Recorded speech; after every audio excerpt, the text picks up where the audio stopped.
Fantastic. My name is Greg Turner. I'm from Maui Watch for the NERDWatch. G Money. How's it going, Destin? How you doing? Good, sir. Hey, I don't know if you remember this, buddy. Right before COVID, you and I had a correspondence at the Maui I airport. I know. And I had the gumption enough to ask you to be on my show, and dang it happened a year and a half later. But I'm so excited, my friend, very very excited. So let me just do a quick introduction for the show, and if you're ready to roll, we're good to go, buddy. Let's do it. All righty, let's do it, ladies and gentlemen. Welcome to a very special edition of the Nerd Watch, an interview edition with Maui boy done good, Baldwin High graduate. Ladies and gentlemen, say hello to Destin Daniel Cretton, the man who is the director of course, Shang-Chi and the 10 Rings. Destin, how are you, sir? I'm doing great. Except I did not graduate from Baldwin. I was under the impression that you did. Everybody was Bal- telling me, oh, he's from Baldwin. I was like, what? Baldwin was the enemy. I was at Maui High. Oh, wait a minute. Do I have to start this all over again? Oh, No, man. Everybody's like, oh, he's a Baldwin boy. It's I was kind like, of funny. I was like, people were Keep telling it me, in. oh, he's a Baldwin boy. I'm like, okay, well, now I'm going to look like an idiot. But that's okay. Maui High Saber. I have a lot of friends from Baldwin, so I don't mind. Maui High Saber, Destin Daniel Cretton.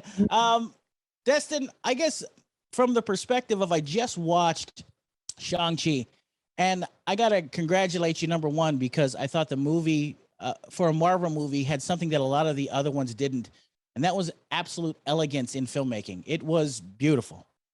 Thank you. Yeah, it was absolutely beautiful. It was beautiful to watch. It was beautiful to behold. And, watching your other work, as I've done, from Glass Castle to Short Term 12, and of course to Just Mercy, which was fabulous. Did you have to flex some new directorial muscle to do this kind of role? I mean, to be the director of this kind of movie. I mean, because this thing is huge. You're very character oriented. When you write and you direct, the performances come out in all of these great actors, and you really hone in on that. And I think that you did that very well in this as well. It's kind of a tough balance, I would assume, between giving some great performances and also balancing the spectacular action sequences and such. How did you come at this? I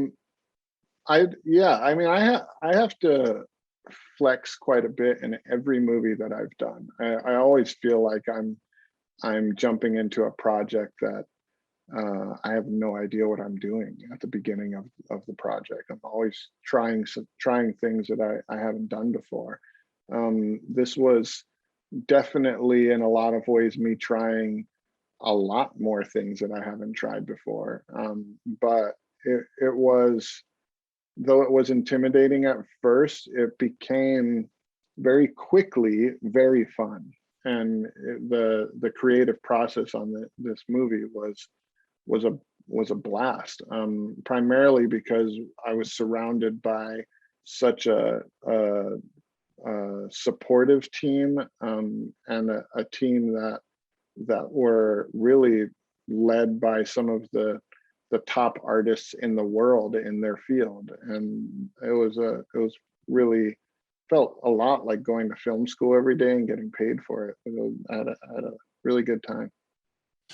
Now, it seemed to me that you did a lot of there was a very deep, in my perspective, there was a lot of deep Chinese lore in this film, Shang-Chi. It felt very, I'm very much, being the huge movie nerd that I am, I get a lot of feeling of all of those martial arts movies I grew up with the wushu and things like that, and the beauty and the elegance of the martial arts, and it almost looking like the ebb and flow of the dance.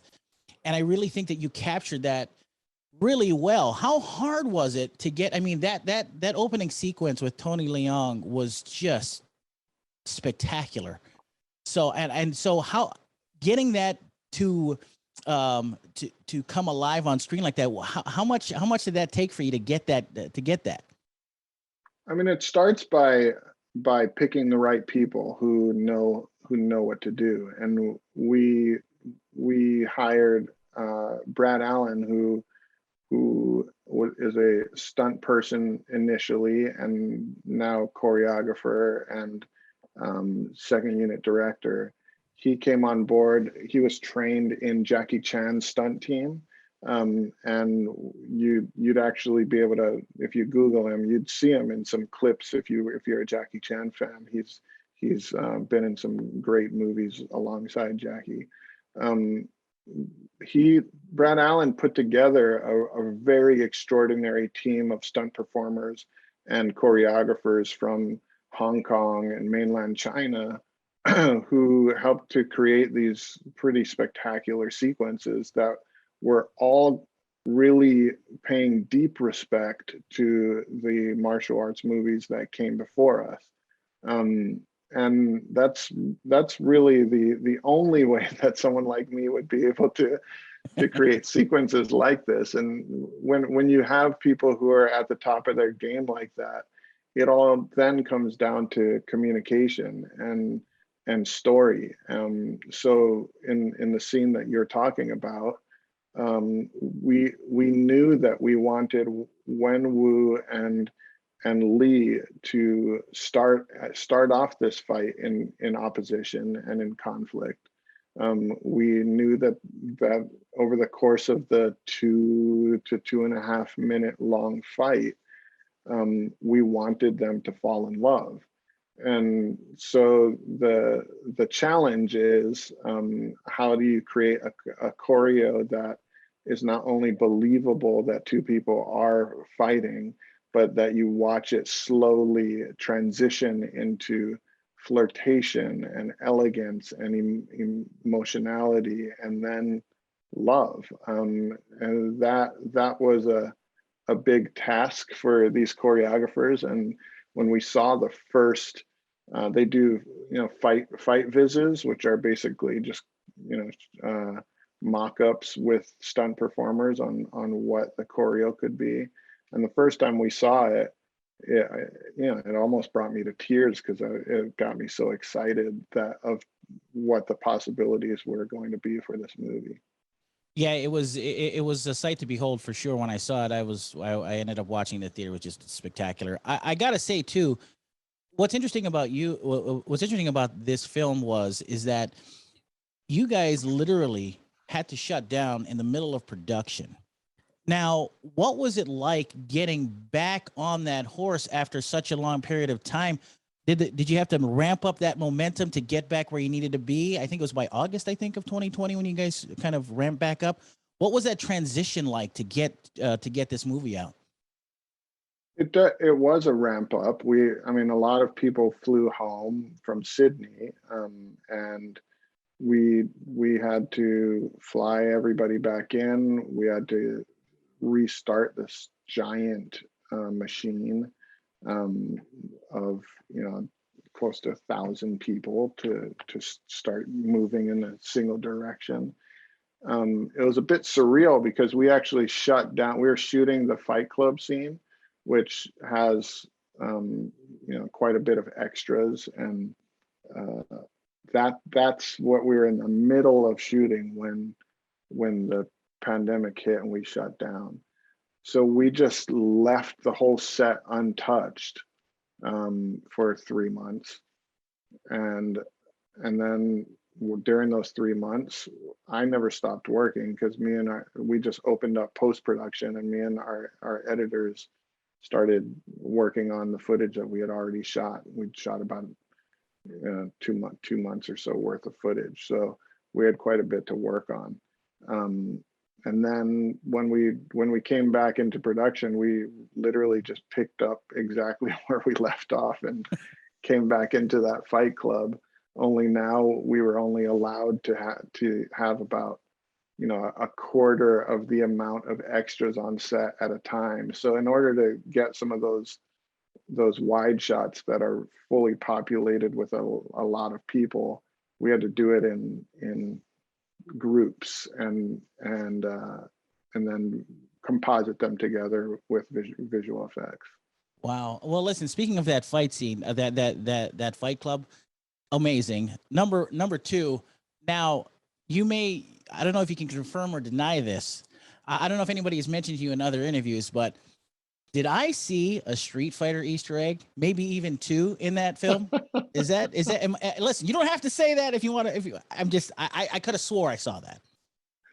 I cannot confirm or deny that, but I will say that in seventh grade, when I was at Kalama, or maybe the sixth or seventh grade, I used to take trips up with my best friend Nate. We used to take trips up from Haiku up to Pukalani Superette.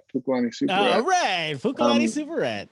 To play, because they were the only place up country that had a Street Fighter 2 in Pukalani Superette. So we would go up there with a pocket full of quarters just to play that game. Well, if it's in there, well done, sir. And if it isn't, it just could be my eyes. I'm not too sure. Now I have to say, Destin, this has been this movie felt like a great wrap up to the summer, as it were. It's been a pretty interesting summer, as it were. So having this film back in there, it feels like, we're back in, we're getting right at the end of summer, and this is like the perfect film for that. So I think that ultimately, are we, at the end of this, and once again, not a spoiler, it seems like we're going to see Shang-Chi again. Does that mean we're going to see Destin's name on that director credit again for Shang-Chi? Because I tell you what, but without a doubt, the performances were fantastic. I got to tell you that the more and more I watch Awkwafina, the more and more I am charmed by her. And she is great in this movie. I don't know if she's like that on set, but she's fabulous. She's wonderful. She is wonderful. I love her. So would you be apt or would you be happy to come back to this to the Marvel property, or you have other things that you're working on? I do have other things that I'm working on, and I would also be very happy to come back to work with Marvel, because I had a wonderful experience, and I look forward to working with them again. Well, that's fantastic. Right before we wrap up here, a couple of things. Number one, I heard you didn't get the chance to make it back home. Is that true? You didn't make it back home to Maui? No, I was supposed to be there today. That's what I heard, man. I know, but I'll be back there soon. We're planning to be back a little later this year. But yeah, due to everything that's happening with the COVID variant, I didn't want to come plowing in there with a entourage of people from California. Well, I tell you what, everybody here would love to have you back home for sure. And one last thing that I don't know if anybody's talked about, but did you have any input on the soundtrack? Because I tell you what, some of those songs are pretty fire. Not gonna lie to you. They are fire.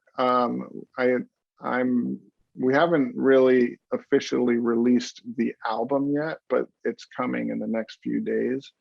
I think the album itself is an entire groundbreaking experience. We worked really closely with Sean Miyashiro at 88 Rising to put together what I find to be a very groundbreaking album and collection of some of the best Asian and Asian American talent around in the moment. So I'm really excited for people to experience that. Well, listen, Destin, I'm so happy that you had an opportunity to talk to me. Thank you so much. It's been an absolute pleasure. Can't wait to get you home. Maybe I can have you on my show sometime and we can talk a little longer. But listen, congratulations on Shang-Chi.